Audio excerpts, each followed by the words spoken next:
So here's the time where I really got to put on my thinking cap and try to figure out what to do. Um, so here's the situation. I'm leaving these rails long because I don't know exactly how much room I need. I've got a 23, 25 T body with a 10-inch-ish extension, and I've got a Model A cross member here that's been cut down. So chassis should be about 26 inches or so wide, which seems to be the popular thing to do these days. But now what I'm trying to figure out is how far back to put this thing to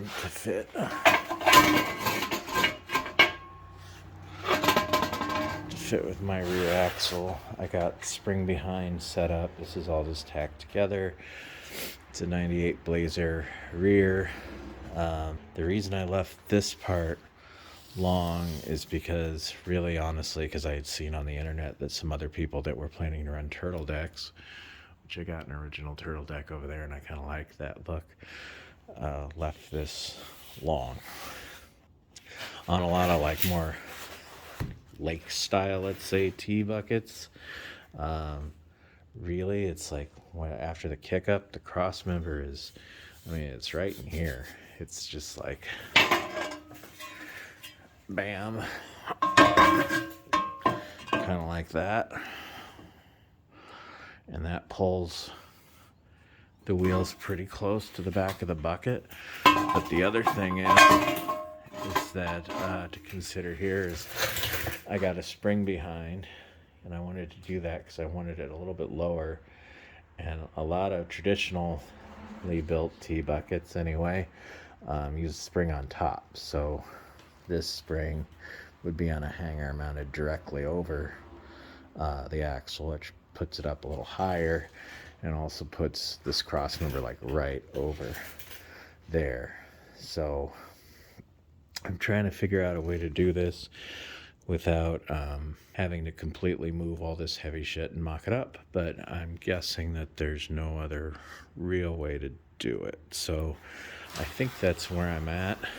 And then once I kind of get the back established and I can get the body on it and kind of see what it's going to look like, I think then I can probably chop off some of this rail, because I don't need all this, but I really don't know what I need. I know how long the body is, right? How much room do I need for a small block Chevy? Some people on the internet said 42 inches in front of the firewall. Some people are saying just leave it big because you never know. One day you might want a blown Hemi in there, so leave a bunch of room. Some people are saying they look stupid if they're too long. There really is no like standard anything with a T-bucket. I saw people that have built the main frame rail length anywhere from like 98 to 120 inches, depending on what they wanted. So I'm not going to cut those off right now. I'm going to kind of wait and build it from the back forward is what I'm thinking. So that's what I got right now.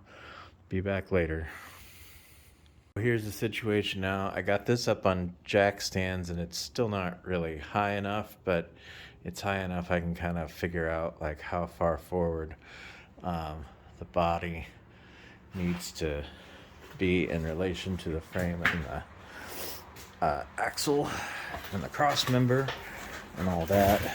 So what I figured out is that this piece 16 right there, and so I'm going to come back in the beginning. The front of that cross member is going to hit about 9 inches, about right there, and that should give me enough space for everything. That should put the axle about right here under the kick up. I think that'll be good, and then if I need to, I can dice the end of this off if I don't need all that. So that's what I'm thinking. I may tack it up and just see what it looks like, and go from there. All right. It's like all I need is a square, right? And I mean, I had it earlier. It's like, is it over there? Is it over there? Is it over there? No, I don't know. I swear to God. All I need is a square. Oh, there it is. It's over on the bench. For God's sake. But you see, here's the thing. Now there's a chassis in my way, and the square's over there, and the wheel's over there. So it's like, this is the stuff that slows me down. Because, I need to get over there. Now, if I was 10 years younger and 100 pounds lighter, maybe this wouldn't be a big deal. But, this is the kind of stuff that makes me just want to give up and just go, you know what? I don't need to build a car. I can just go in and watch YouTube and watch you guys build cars. Because I can't get to the son of a bitch. All right. Well, I'll be back. Okay. I think I got it. I'm going to get my old man's grabbing stick. We're going to get this square. Here we go. Here we go. Here we go. When there's a will, there's a way. There we go. All right. See, this is what you got to do when you're a fat ass in a tiny garage. All right. Back to building chassis.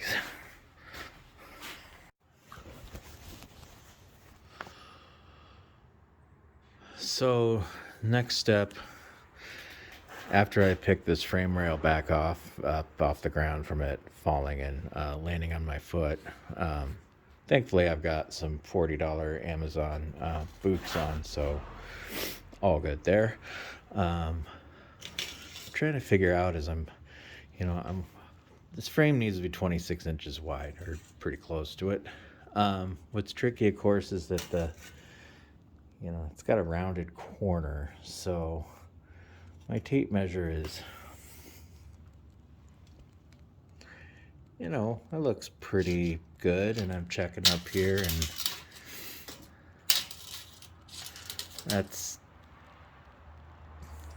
pretty good, but it's really imprecise, so I'm thinking I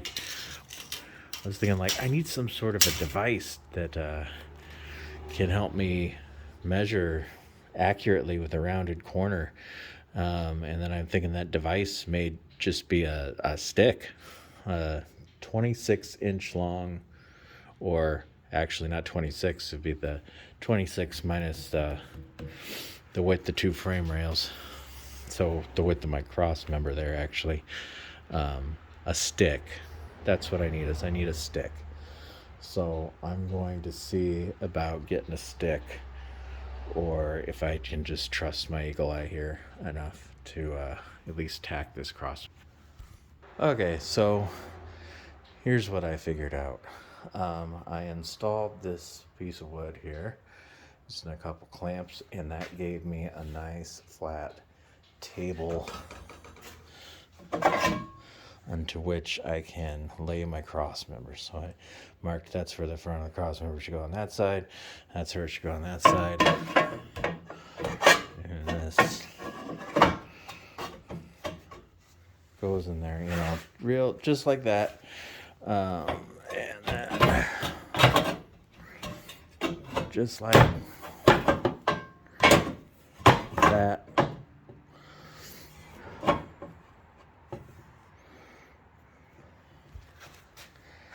And there we go. So I think I can tack weld that in. Frame's sitting at 0.2, which is about as level, as flat as I can get it on this floor with this frame table I have. And then if that's 0.2, the cross member's sitting at 0.7. I mean, it's all pretty close, but I suppose you want it to match, so maybe I don't know. It's pretty close.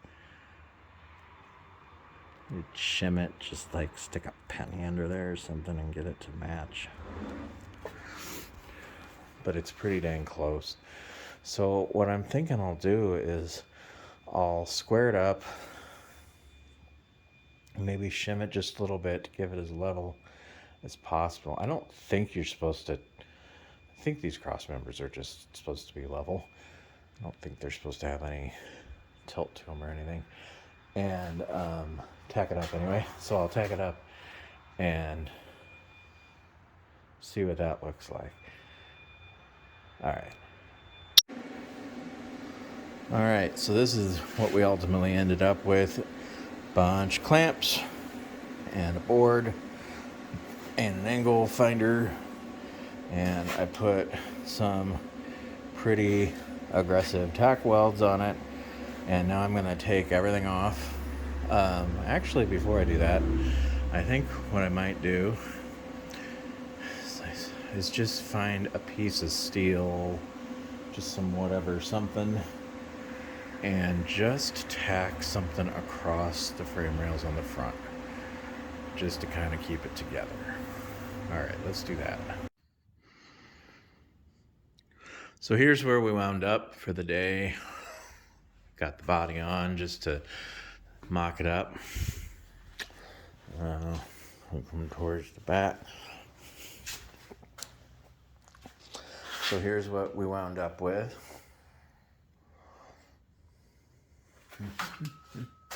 This is just tacked in place.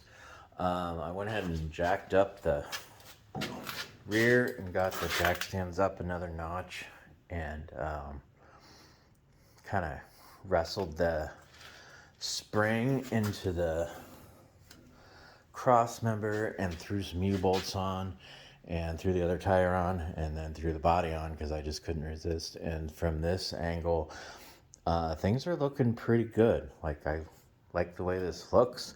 The stance isn't bad. I like what's happening. I am worried down here.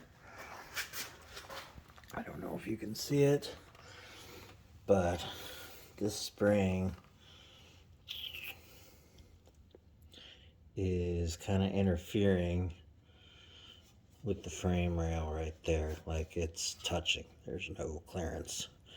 So what that might mean is I might have to go underneath here and notch this out a little bit so that it clears, or maybe I can get away with a spacer on top of the spring pack, or the other option is I do have a high arch spring, the Speedway high arch spring.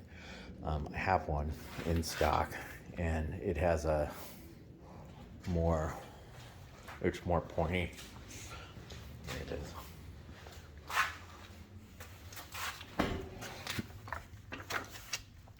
And just because of the shape of it, I think it might clear better, but of course it's higher, and then the car will sit higher, and I don't really want it to sit higher. I want it to sit low, which is kind of the whole point of this. I suppose maybe I could flip those spring hangers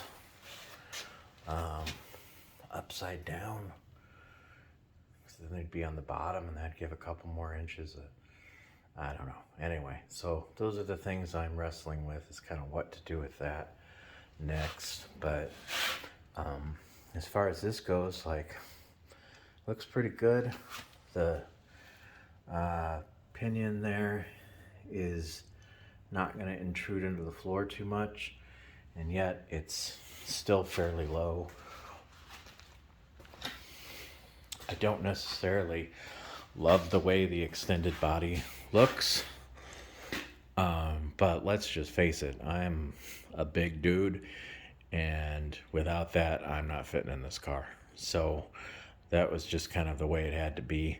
I figure that if I magically shrink, hey, I'll chop it in half again and shorten it back up.